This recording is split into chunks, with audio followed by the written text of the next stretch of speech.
Hey guys, welcome back to Destin Reads Romance. I'm Destin and today I'm going to be going over the books that I read starting the first week of April. Now this is technically like a week and a half's worth of books that I read. It's going to be quite a few because I listened to a lot of these on audio, and audio has been my saving grace, the thing that keeps me connected to the book world, because otherwise I probably wouldn't have as much time to read. And so I read like way more than I normally do because of audio. And also Jen introduced me to the app AnyPlay, and AnyPlay is a subscription service. You can do a 7-day free trial, and I think that they have monthly, quarterly, and yearly subscriptions. I did quarterly subscription, so I'm going to try it out for 3 months. I've been loving it so far, but it was only $24.99 and you get unlimited audiobooks. Like, there's no limit on the amount of audiobooks that you can listen to within a month, and I took full advantage of that. So I was like, it's well worth it. And you'll see whenever I start talking about how many books that I listened to for the first week of April. It's like amazing to me. So anyway, we have a lot of books to get started with, so let's start with the first one. The first one that I read was Some Sort of Love by Melanie Harlow, and this was on AnyPlay. I was so excited about it. I read the previous book in this series for the Kindle Clear Out Readathon, and I really enjoyed it. Was it the Second Chance Author? No, it wasn't. It was Best Friends romance, so my favorite trope. And the sister, it was like a series about some sisters, and the oldest sister, Jillian, she was the only one that wasn't married or dating anybody, and so this was her love story with a single dad, and kind of like a second chance romance because they hooked up like once in college, and now they've reconnected. I gave this book 4 stars because, first of all, Jillian and Levi, they had an intense connection. They met at her sister's wedding. He knew the groom, and of course she was related to the bridal party, and so they met. They realized, hey, you're that person that I hooked up with in the closet one time in college. And he was like, yep, I moved here about 3 years ago. They never ran into each other because Levi has an autistic son. He definitely has sensory issues, and he really likes his day to be really scheduled, and so Levi does not veer from that too much. So their relationship kind of starts off friends with benefits situation. He tells her straight up, like, I am not in the market to be dating right now, and I think you're pretty hot. So they hook up, but it quickly develops feelings. Like, their relationship starts developing feelings between both of them. They both recognize that, and Jillian is like, wow. So she was lamenting that she was the oldest one. She's over 30, and the oldest one of her sisters and her younger sisters are getting married and having babies, and she's just like stuck in a rut. So she's very satisfied in her career, but her love life is not where she wants it to be. So when she starts falling head over heels for Levi, she wants more. She wants to be introduced to his son,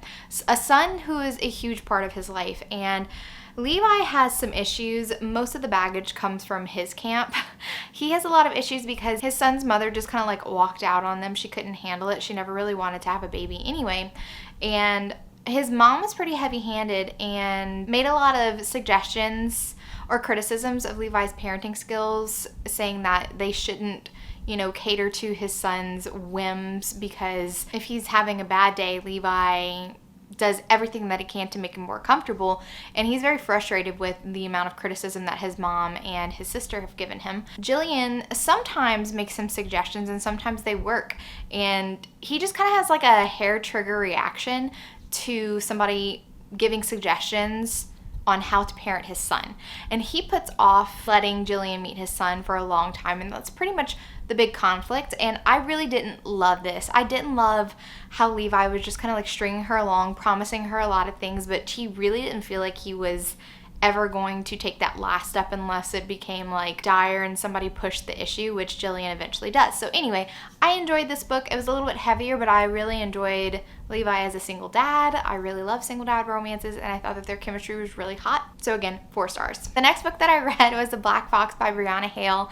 I was recently on a live show with Tamika, and she was shouting Brianna Hale's name from the rooftops, and I've never read Brianna Hale before, so this is my first one, and I think that this is one of Tamika's favorite ones, The Black Fox, and this is kind of like a Zorro retelling, and I didn't really enjoy this book. It just wasn't my kind of cup of tea, and sometimes I'm in the mood for these kind of like really smutty, kind of like cheeky novellas that are more on the erotic side, erotic romance, but for some reason this one did not work a whole lot for me. So the hero, Zacharias, he masquerades as this Zorro figure, the Black Fox, and he even has like a statue of himself like in the town that they're in, and he's about to get married, and his fiance has an older daughter who she complains a lot about.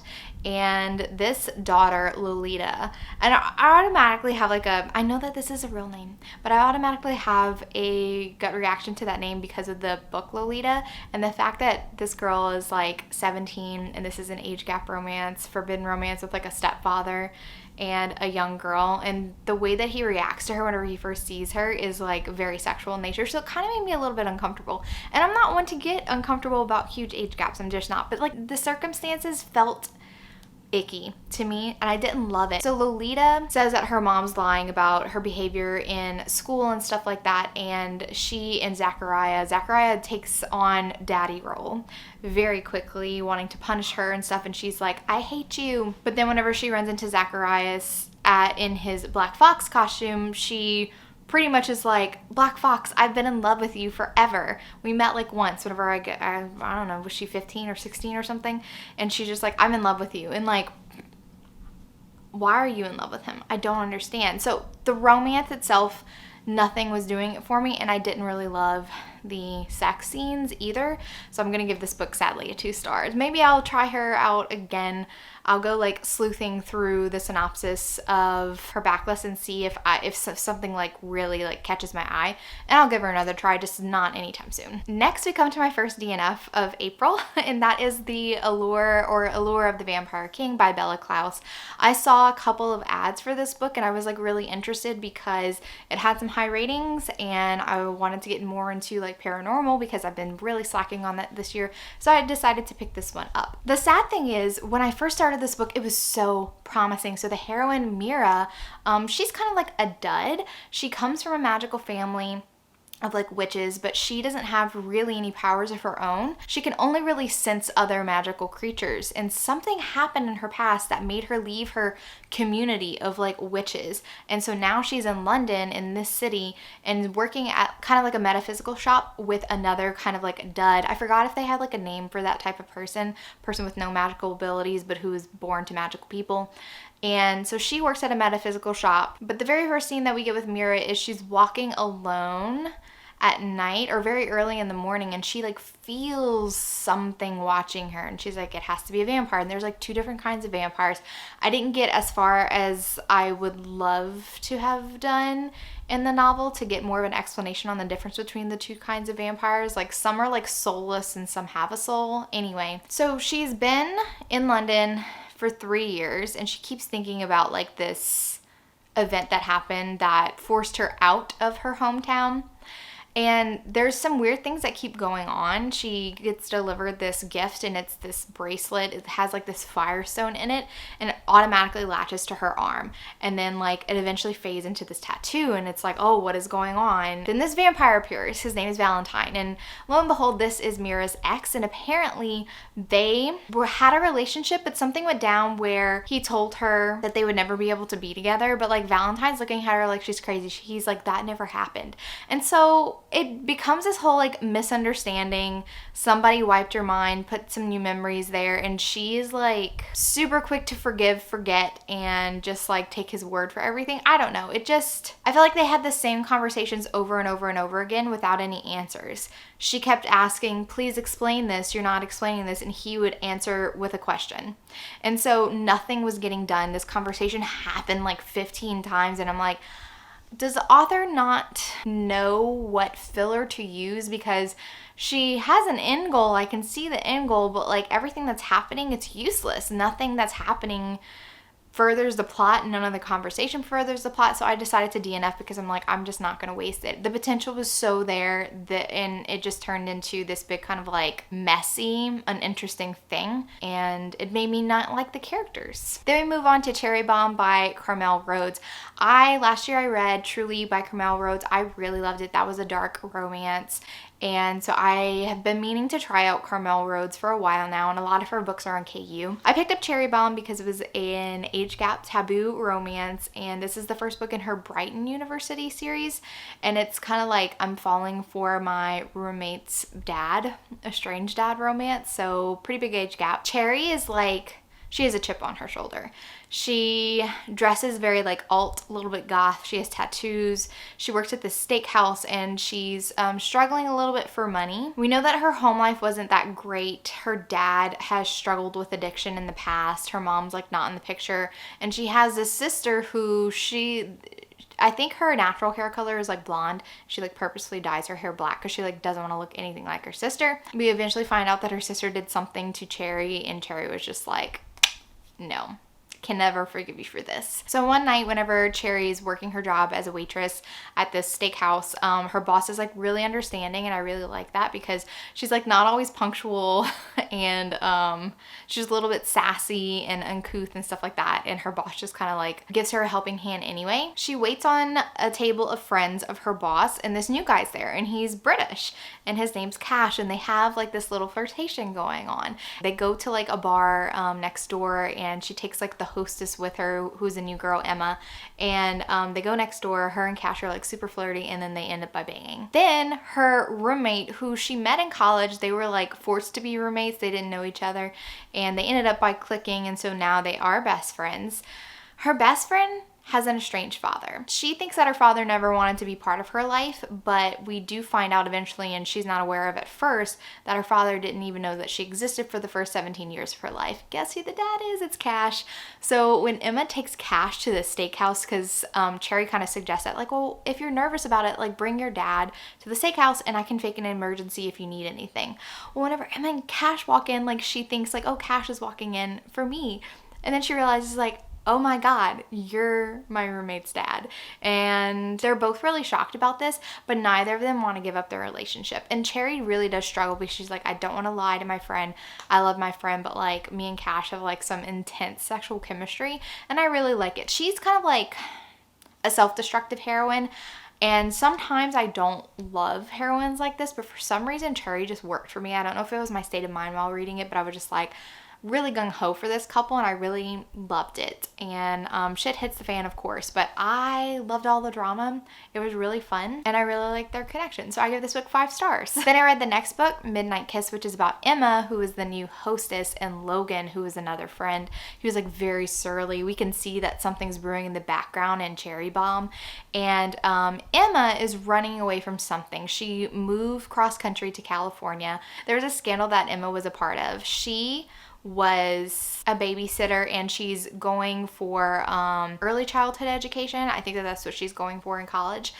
She's very interested in small children, and she's always been like a girl who babysits. And back in her hometown, her family and this other family were like super close. Her brother was engaged to one of the daughters, and so she babysat for the other daughter who was married and had a young son, and so she always babysat for them.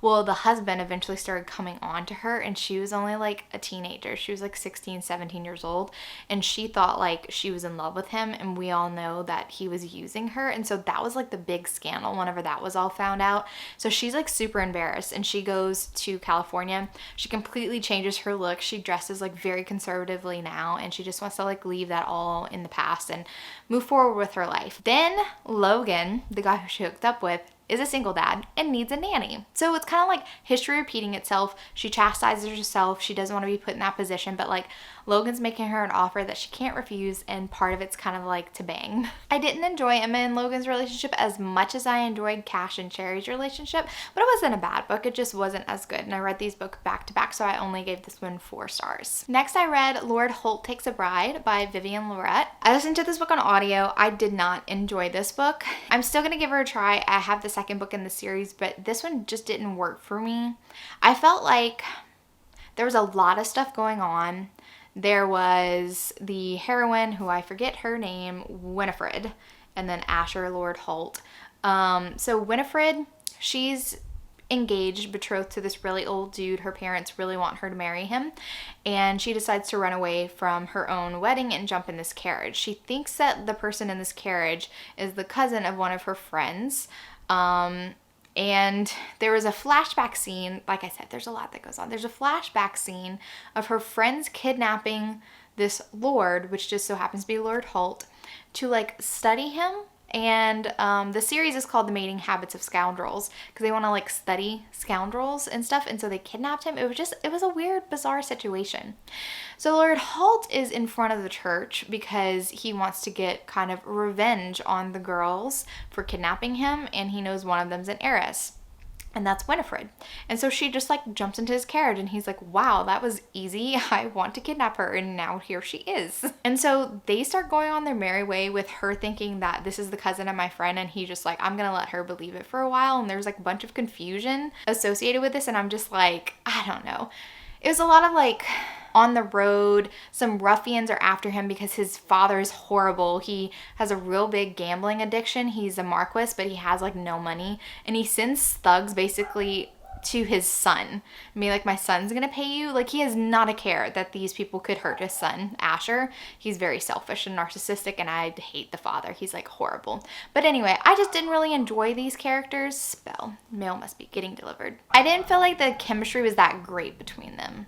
I just didn't enjoy the story as much as I thought I was going to, so I only gave this book 3 stars. Then I read Born to be Wild by Eloisa James. I'm continuing with The Wilds of Lindo Castle, and I'm listening to them on audio. They are on AnyPlay, so I was very excited to see all of them on there, including, I think, the newest release, Wild Child. I think that one's on there as well. But this is the story of Parth, who is adopted into the Wild family, and Lavinia. And we see Lavinia in previous books, and she is a character who like really loves fashion. And we find out in the previous book that her mother has been faking that they still have money. They have no money. And I think she even used the dowry of like Diana, who's her cousin. So they're just like really broke. And Lavinia and Parth have had this like antagonistic relationship in previous books. So you like know that they're going to get together. So Lavinia approaches Parth to basically propose marriage to him. And he thinks that she's approaching him as a last resort because they haven't gotten along, because she's like pregnant and somebody took advantage of her. And his reaction is kind of funny. Like, that whole conversation was really funny. I really did like Parth and Lavinia, especially at the beginning. I thought that their chemistry and their banter was really good, especially since Lavinia and Parth never had gotten along, and she even overheard him talking to North, saying that Lavinia was just like this flighty, she just cares about like fashion, and she honestly is really interested in fashion. She's even like talking to like fabric makers and lace makers, and she's like extremely interested in fashion. And whenever he kind of belittles her interest in fashion as something that's like frivolous instead of something that she hopes to make like a business, because she is looking for ways to make money, not just like marry somebody who's wealthy. And I really love that she kind of takes that initiative.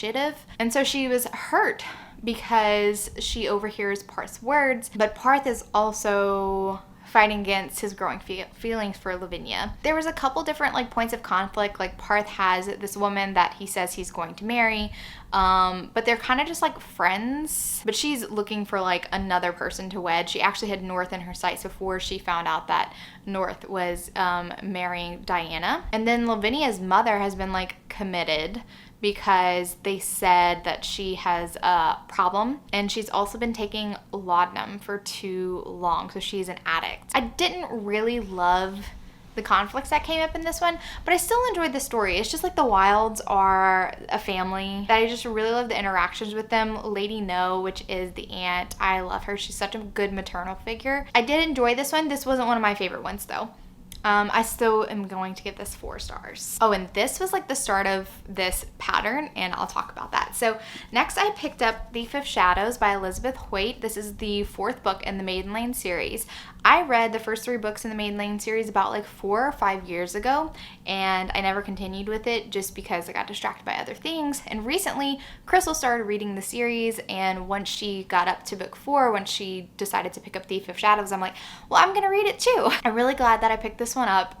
The hero is Winter Makepeace, and he is the head of this orphanage. And we've seen him in previous novels, and he's been this very like stoic, very reserved, stick in the mud kind of character. And he has to deal with like this syndicate of ladies who have made it their mission to be like patronesses of the orphanage. There's a couple like really opinionated ladies that kind of want to do away with him because he's not like a genial person. You can't like have a cordial conversation with Winter because he has no interest in like the niceties of society. He's very like blunt to the point. He has no like social polish or anything.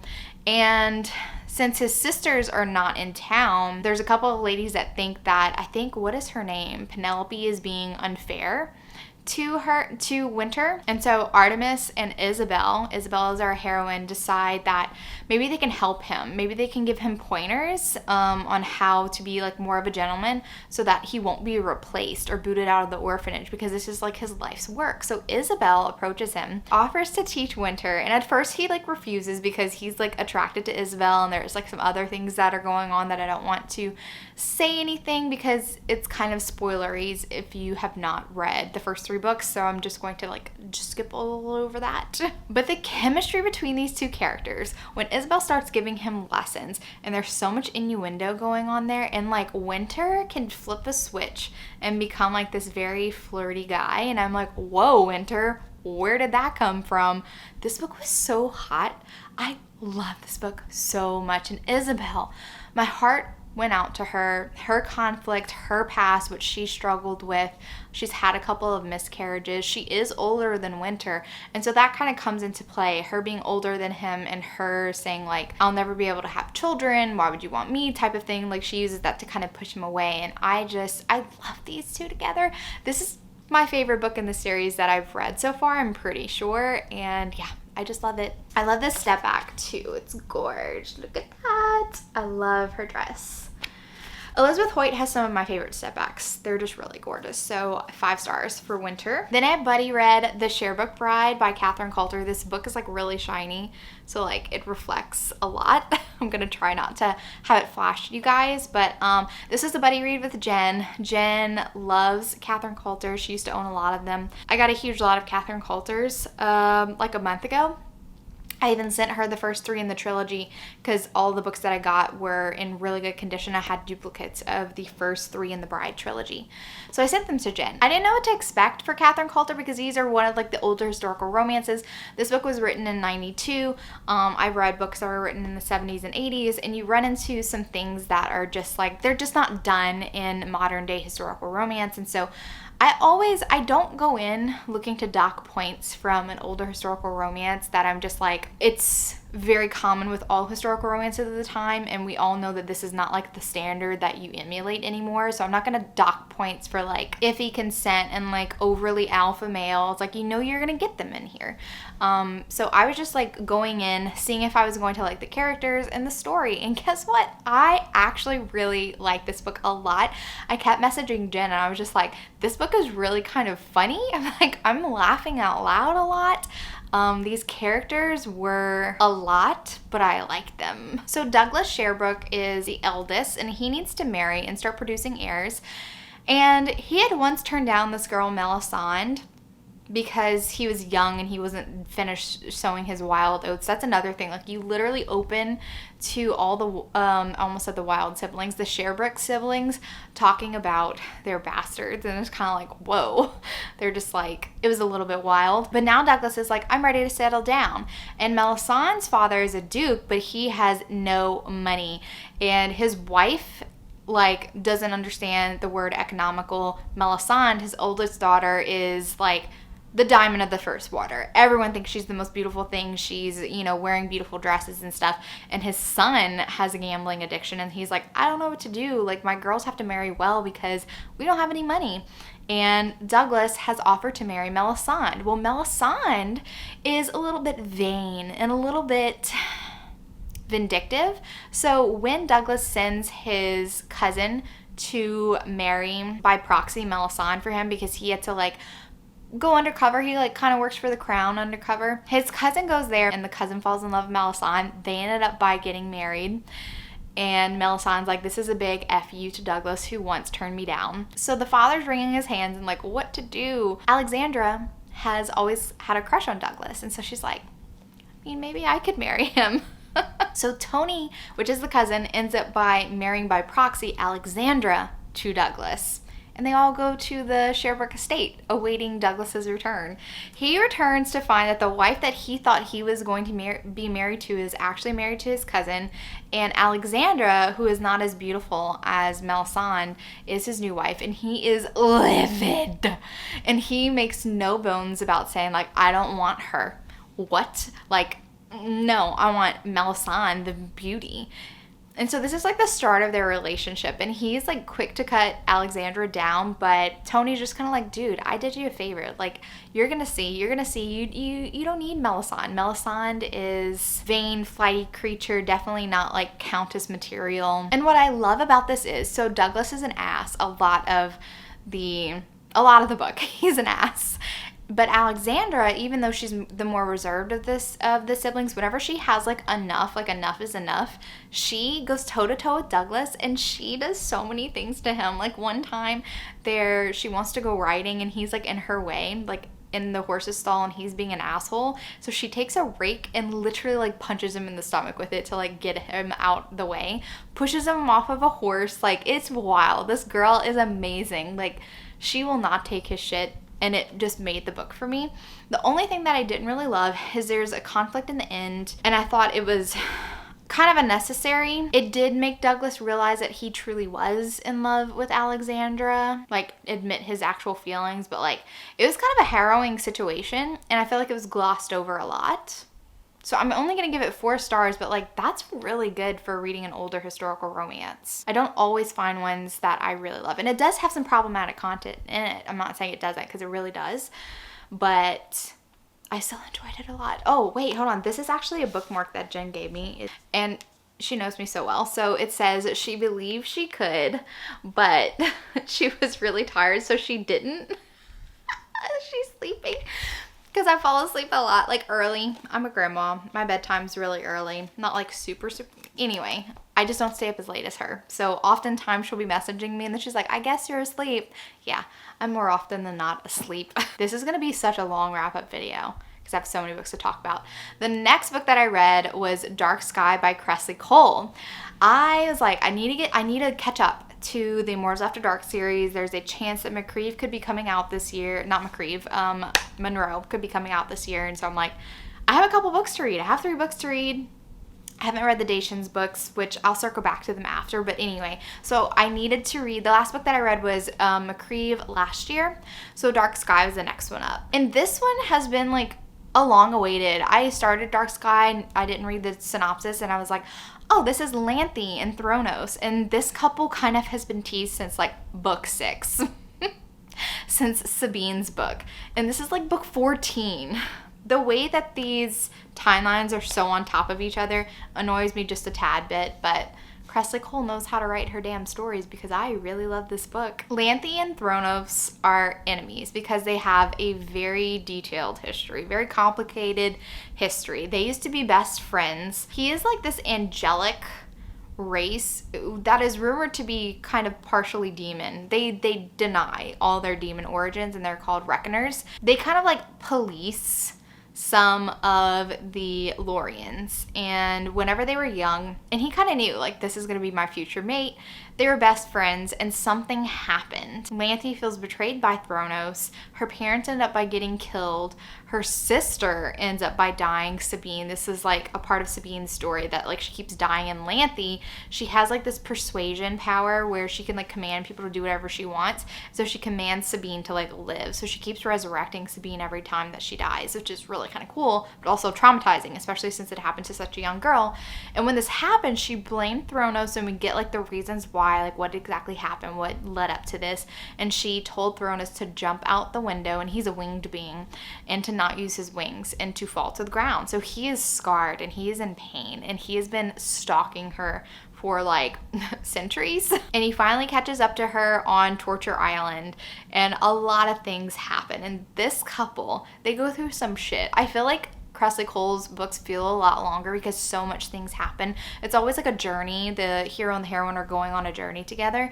And so there's a lot of like events that happen, and I was here for it all. I really love this book. I really love this couple. It took them a while to get on like the same page because there was a lot of like hate to love. And I maybe would rate this one 4.5 stars. I think it's really great. But then I read 2 more after this included in this vlog, and I'll talk about them. And I was just like, yeah.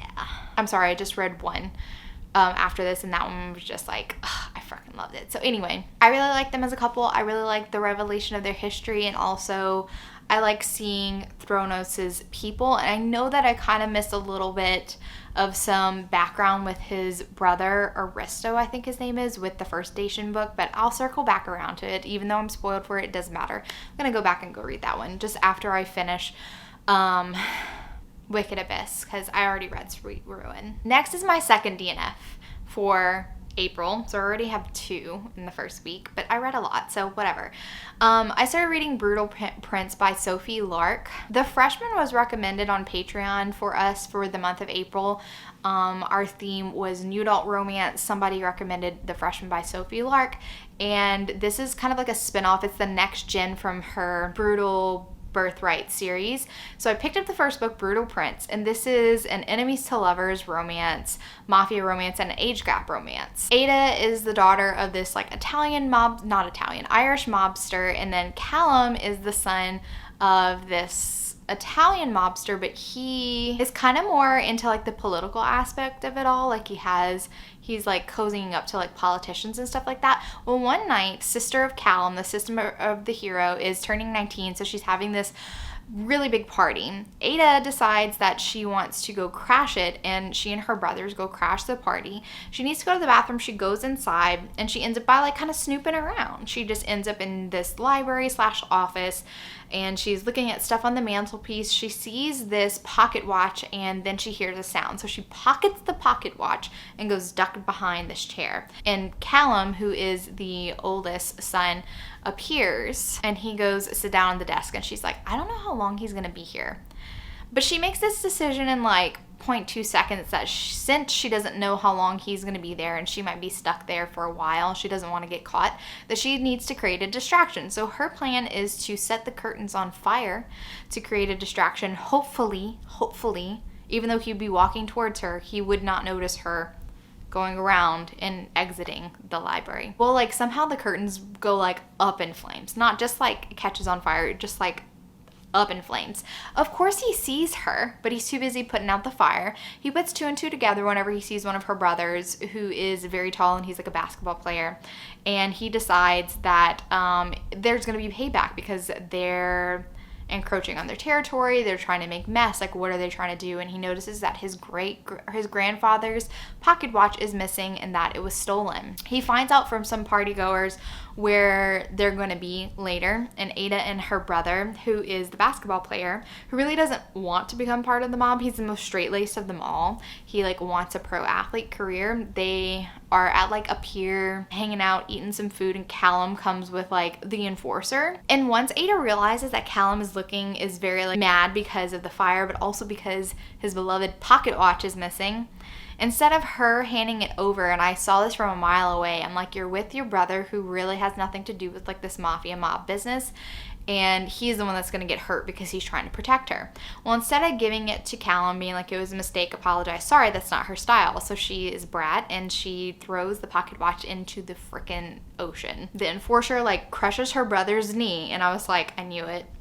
So their fathers come to an agreement. Instead of retaliation, they're going to make the 2 of them get married. And that's where I stopped. I stopped whenever there was like an engagement party because I just didn't really like her. I thought that she was very immature. I just wasn't enjoying the way that she goaded him and baited him. And he's supposed to be like 30 something, and I felt like he came off as very immature too. So I just decided I've been in such a good streak of romances that I don't want to like continue with this book that I'm not enjoying in the first place, so I just decided to stop reading it. So I'm gonna call this a DNF, and I might just skip to the next book in the series because I did hear that some people liked the next books more. Then I read Lord of Darkness by Elizabeth Hoyt. I don't have the step back for this one. I'm really sad about it. I really want it. And Elizabeth Hoyt is hard to tell if she has a step back or not because this is part of the first page, and whether or not she has a step back, it's always here. So you can't tell if someone doesn't post the picture of the step back on like an eBay lot or whatever. I digress. So this is the story of Griffin and Megs. Megs was in love with her like sweetheart, and they kind of like anticipated their engagement, and they slept together.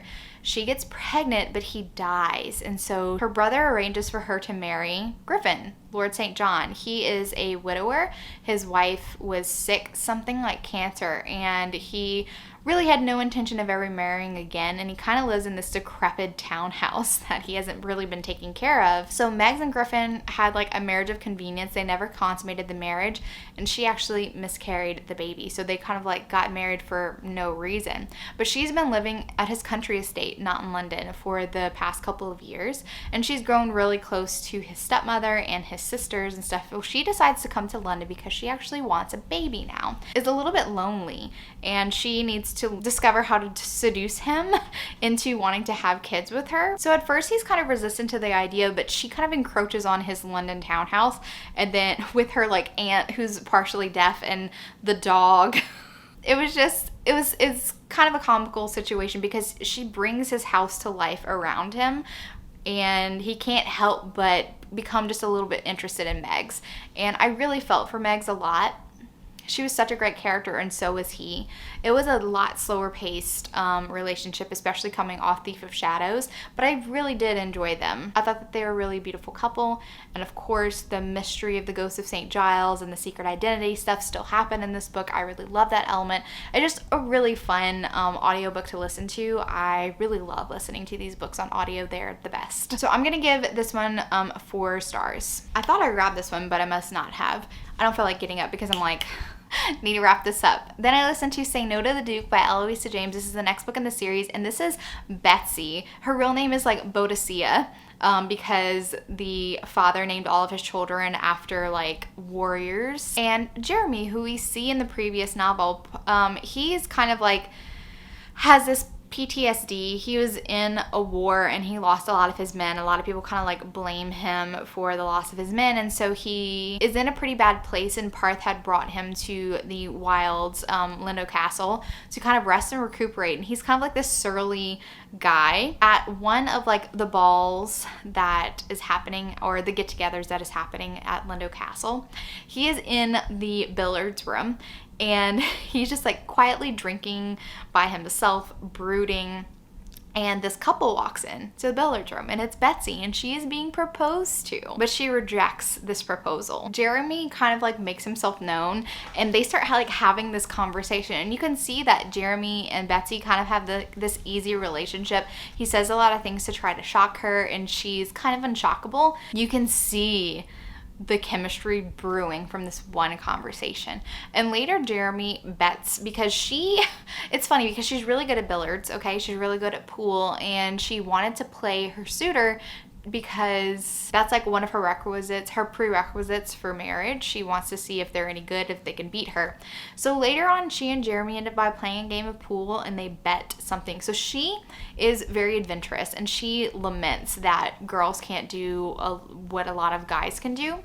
And she wants to go like to this marketplace that's like exclusive to gentlemen, and she wants to wear pants and stuff and be disguised as a boy. And so she bets him that if she wins, he has to take her. And so like this isn't really like a love triangle, because the guy who proposed to her is still pursuing her, but we know that her and Jeremy are kind of meant to be, and it's just Jeremy doesn't feel like he's fit to be married to anybody right now, but Betsy kind of brings him back to life. And I love how he starts becoming a little bit jealous and like wanting Betsy for his own, and like appreciating Betsy for who she is, like a little bit crazy. It's probably one of my favorite Wilds of Lindo Castle novels. I'm pretty sure it's the favorite of the series. I'm gonna give it 5 stars, and that's like my top tier one, but I still have 2 more to read, so we'll see how they all land in the end. Then I read The Brit by Jodi Ellen Malpass. I don't know how you say her last name. This is the first book that I've ever read by this author, and in the author's note at the beginning, she did say that this was kind of like a darker book than she normally writes, so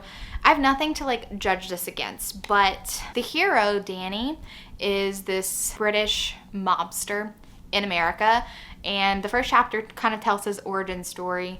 He was a 10-year-old kid. He was dumpster diving. He got like jumped on by a gang of kids who like cut him on the face, and he has been so abused. He actually was sexually abused by his stepfather, abandoned by his mother, lots of trauma happening to this young child, that he had like numbed himself to like everything, to pain and stuff. And he ends up by saving this guy who is a mobster. He witnessed him kill somebody, and then he saved him from like a sniper. So this mobster took Danny under his wing. And the next chapter is the mobster like dying and passing everything on to Danny. So Danny's now like the head boss, and he has to like take control. And the heroine, Rose, has a similar very traumatic upbringing. We do get a sense, like whenever the first chapter with her is she's running from somebody and she's in labor and she's only 15 years old, and they capture her while she's in labor. And whenever she gives birth to her son, they take her son away from her and say like, we're going to save you, but you still like kind of like work for us and you're going to be our whore or whatever. So both of these people have been through the ringer. Their paths kind of intersect in a way. Like Rose is sleeping with this politician, a politician that owes Danny money, and Danny is like, I'll take her until you give my money. So he gets Rose. And their relationship was really weird. I didn't sense the romance between these two. They bonded, especially like Danny looking at Rose. He's like, oh my God, we're alike, because she also does not feel pain. Like legit, there is a scene where they're making breakfast and she just did toast in a toaster oven, and he decides to like put her hand on the toaster oven to see how she reacts, and then he's like grinning because she's not reacting to her hand being singed by the toaster oven, and he puts his own hand on the toaster oven. He's like, we're alike. And I'm just like, this is a weird bonding exercise. Anyway, I just didn't get them together. I did not like them together. There's a lot of times where I was like, girl, you gotta speak up, and she never did. And it would have advanced the plot in a better way than I think it was done. So I didn't really enjoy this book. I gave it 3 stars. I'd probably rate it like 2.5, 2.75, but I rounded it up. Just wasn't terrible, but there was just really nothing special. I didn't really enjoy the writing style for it either, so I don't know if I'll pick up another Jodi Ellen Malpass book. Next, I read Sweet Ruin, the like 15th book or 16th book in the Mortals After Dark series. And this is Rune and Josephine's story. And Rune is, I love the audio for this one too, because the narrator kind of like does Rune's voice. It's kind of like interesting like British accent, and I really love it. I love his voice. So Rune is like half demon, half dark fae, I believe, and his blood and his semen are poisonous. So he can bang, but he can never like lose control. When we first meet Jo, she's just a young kid, and she and her little brother Thaddeus, which I will say, it took me forever, because it's been a while since I've read Lothair. It took me forever to realize that we've seen Thaddeus before, but this is Thaddeus' sister, Josephine, and they were on the streets whenever they were younger. She kind of doesn't have any memory of like before she was 8 years old. And one night, after she was doing like some vigilante justice as like a 10-year-old, she gets shot by a gangbanger who she lit his house on fire. But then she wakes up in the morgue and she's like, oh my God, I'm like a ghost and I'm like a superhero and stuff. She really doesn't know anything about herself. She has no idea that she's part of the lore. She has no idea what kind of supernatural creature she is, and she ends up in New Orleans where she's seeking answers. She's seeking somebody to tell her what she is while also still continuing her vigilante justice. I just really like her attitude. She's so sassy and I love her. She comes across Rune as he's like banging a whole room full of nymphs, and Rune is very intrigued by her. I love their relationship so much. This book is so horny. It is so horny. I love this book. This is my favorite Mortals After Dark book. I love this book. I love Rune and Josephine. He's such a stubborn character, but I still loved him. So I gave this book 5 stars. Then I reread Daughter of the Forest by Juliette Marier for the podcast. And this is one of the first books that Juliette, my aunt and co-host for the podcast, recommended to me whenever I was younger. We bonded over a lot of Juliette Marier's books, and we put this one on the podcast. It's not strictly romance. It's not categorized as romance. It's historical fantasy with a romantic love story interwoven in, and there is an HEA at the end, but the focus is mostly on the fantasy elements. And Circa, the heroine, has like this hero's journey that she goes on. She has like this mission to complete. And this book is like kind of based on the children of Lear and like the 6 swans. So I love like all this like Celtic mythology and fairy tales and stuff, and I am super attached to this book, and I loved recording the podcast for it. And I actually kept my original copy because this is the second copy that I bought. New. I haven't read this one, so it's like completely new, no cracks in the spine. Very different story for my original copy. This is my original copy of Daughter of the Forest. The cover is completely off. I was so sad whenever this fell off. I've read it so many times. I think I got this book whenever I was like 13 or 14.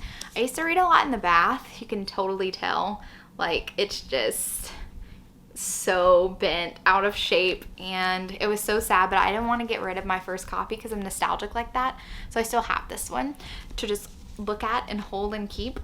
But Circa is the seventh child of Lord Column of Seven Waters, and Lord Column was the seventh son of the seventh son, and she was supposed to be a boy, but she was a girl.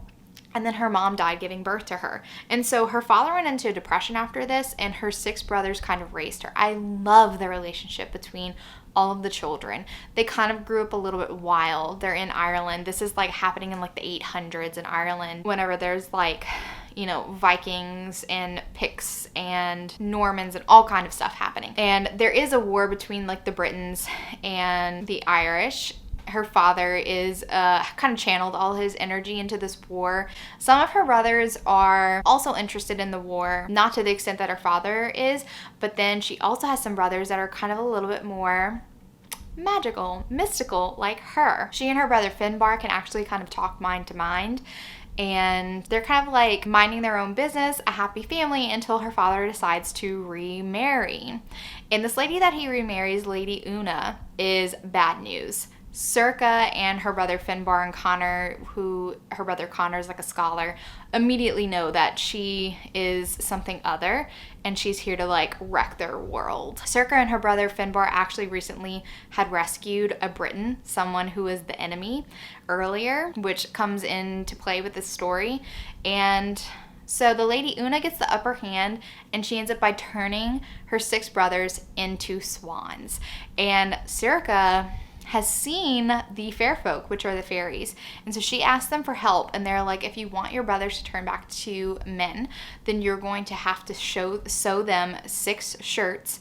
Be completely silent while you do it. You won't be able to talk to another soul until you finish the 6 shirts, because if you talk before then they'll always be swans. And the kicker is she has to sew these shirts from the fibers of this flower that is like a stinging nettle. So like whenever you grasp the flower stems, they're like microdermic needles in your hands, and they sting and her hands get swollen. And it is just, so she goes through the ringer. She does go through the ringer, and she meets our hero, who is a Briton. His name's Red, and he kind of like finds her. They don't meet until like 40% into this book. Like I said, it's like not strictly romance, but I love their relationship so much. It's so sweet. It's pretty, the sex scene is pretty like glossed over. It's not very descriptive at all, but it's so good. I love it. I like cried reading this book again, and I can't wait to read the second book in the series, which is Circa's Daughter. I love it. And then lastly, I read Duke of Midnight by Elizabeth Hoyt. See my pattern? I was doing like Eloisa James, Elizabeth Hoyt, and Cressley Cole, and one other random one thrown in, and I was just on a roll this whole week and a half sticking to that pattern. So Duke of Midnight is about Artemis. Artemis is a poor relation. She has to be a lady's companion to her cousin, the cousin that we don't really love. She's very like, if she gets a book, I don't know if I'll like her book, honestly. But Artemis has a twin brother, Apollo, who was wrongfully committed into Bedlam as insane. He's accused of killing his like 3 friends because he was found over the bodies with a knife. And so everyone thinks her brother killed his friends, but she's insistent. She's like, he never did. Then there's Maximus, and he's a duke, and he's looking for a wife, and he's kind of courting her cousin. They go to a house party, his house party, but they keep on running to each other. Artemis likes to get up very early whenever nobody's up, and she likes to go barefoot on the lawn in the garden. She just like wanders around. One time he catches her whenever she's like wading into the lake, and she has her skirts like hiked up high, and she's not wearing any stockings, and so they have a lot of sexual chemistry. But I did not like this hero. Maximus really bogged this book down for me. The way that he was treating Artemis, I just wasn't on board with. The way that he was refusing to believe that her brother was not insane. Like, she kept saying like, he's wrongfully committed. And he was like, yeah, sure. He's a madman. So the way that he treated her, coupled with him just refusing to believe her, especially towards the end whenever they were like together, I'm just like, I don't know, take her word for it, try to understand, open your mind. He was very close-minded. So I really didn't like him. I did give this book 4 stars. It really is probably a 3.5, 3.75 for me. She earned all the stars in this book. That's all I can say. Artemis earned all the stars. And I love seeing her brother Apollo. I hope he gets a book in the future. I am going to continue listening to the audios of the Maiden Lane series until I catch up, which is a lot of books. But I'm enjoying the series as a whole, and I know that there are a couple books in the future that are like the fan favorites, which I can't wait to get to. And there was a person that was introduced at the very end of this book named Lord Valentine, and I hear that his book is really good, so I'm so excited to see him. All right, this is the longest weekly wrap-up that I've done. I feel like I've done a monthly wrap-up. I'm sorry that this video is so long. I tried to be as fast as possible. Maybe I didn't give enough time for certain books, but I'm watching the time on this and I'm like, Justin, you gotta speed this up. I don't know if I'll continue at this pace for the rest of April. It just depends how many audiobooks are available to me. And right now there's a lot with AnyPlay. I really like this app. It has a couple glitches, has a couple things that I hope that they update in the future, but overall, the amount of books that they have available on this app is pretty darn good. If you like this video, give it a big thumbs up, and if you're not already subscribed to my channel, make sure you subscribe to get notified of any future videos that I do. Thank you so much for watching, and remember, life's better with little HEA. Bye, guys.